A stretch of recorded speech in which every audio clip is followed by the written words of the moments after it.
हाफिज Africa का एक किसान था। वह अपनी ज़िंदगी में बहुत खुश था और वह खुश था क्योंकि वह संतुष्ट था, और वह संतुष्ट इसलिए था क्योंकि वह खुश था। एक दिन एक समझदार आदमी उसके पास आया और उसने हीरे का महत्व उसको समझाया और उसने हीरे की ताकत उसको समझाई। उस दिन सारी रात हाफिज को नींद नहीं आई और वो असंतुष्ट हो चुका था।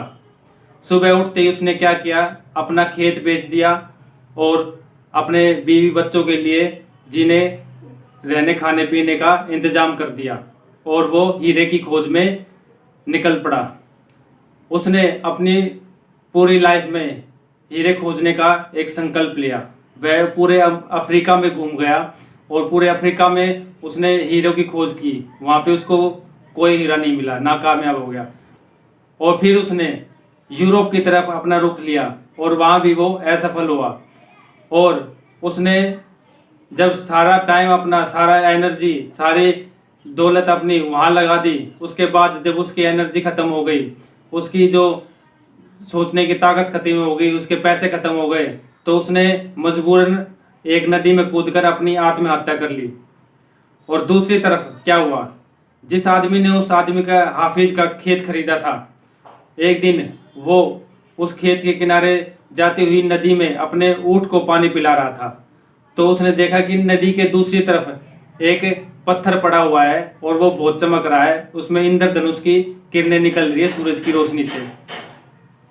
तो उसने क्या किया, वहां पर उस पत्थर को उठाया, देखा और ये बोला कि ये तो बड़ा सुंदर पत्थर है, ये तो मेरी बैठक में बहुत अच्छा रहेगा। तो उसने उस पत्थर को उठाया और पत्थर को उठा के अपनी बैठक में रख दिया। कुछ दिन बाद जो समझदार आदमी हाफिज के पास आया था, वो दोबारा उसके पास आया और उसने बोला उसको कि हाफिज वापस आ गया क्या? तो उस आदमी ने बोला कि नहीं, हाफिज तो नहीं आया, पर आपने ऐसा क्यों पूछा? तो उस समझदार आदमी ने बोला कि जो आपकी बैठक में ये पत्थर रखा है, ये हीरा है और इस हीरे को मैं देखते ही पहचान लेता हूँ।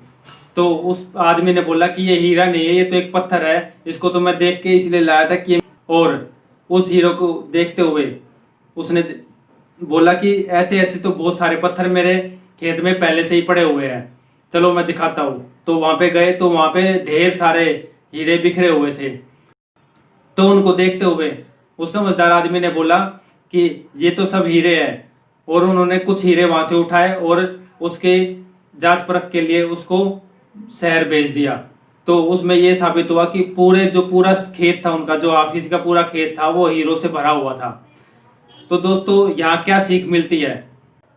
हमारे नज़रिए से अगर सब कुछ ठीक है तो हीरे हमारे पैरों के नीचे दबे हुए हैं और मौके हमें हमेशा मिलते रहेंगे, और हमें अपने आसपास ही ढूंढना चाहिए उस मौक़ों को। उस मौके को ढूंढने के लिए हमें कहीं बाहर भटकने की ज़रूरत नहीं है। दूसरा सबक, दूसरे की खेत की घास हमेशा हरी ही लगती है। तीसरा सबक, दूसरे की थाली में हमें खाना अच्छा ही लगता है और अपनी थाली में खाना अच्छा नहीं लगता, पर दूसरे को हमारी थाली में खाना अच्छा लगता है और हम चाहते हैं कि हम दोनों एक दूसरे की थाली को अदली बदली कर ले और उस दूसरे की थाली का खाना चख ले। चौथा सबक, जिन्हें मौके की पहचान नहीं होती, अगर उनके पास मौका भी आके खटखटाता है तो उसका शोर भी उनको सुनाई नहीं देता है। पांचवा सबक, जब मौका आता है तो लोग उनको पहचानते नहीं है, और जब मौका जाने लगता है तो उसके पीछे पीछे भागते हैं।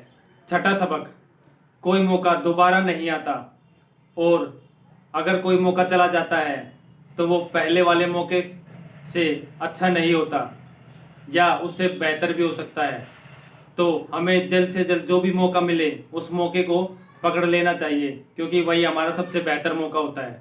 क्या पता उसके बाद जो मौका मिले हमें वो अच्छा हो या ना हो, तो इसकी कोई गारंटी नहीं है। पर जब भी मौका आपको बुलाए, आपकी दरवाजे पर खटखटाए, आपको बोले कोई ये काम करने के लिए अच्छा काम है, तो उस मौके को एक बार गंवाने से पहले जांच परखना चाहिए और उसको देखना चाहिए कि ये मौका क्या है, कैसे काम करता है, उसके बाद ही अपना डिसीजन लेना चाहिए। तो दोस्तों, अगर आपको ये स्टोरी अच्छी लगी, उसमें कुछ मोटिवेशन लगा, तो प्लीज़ इस चैनल को लाइक करना, सब्सक्राइब करना और अगर आपको कोई सुझाव हो तो प्लीज़ कमेंट बॉक्स में ज़रूर लिखना।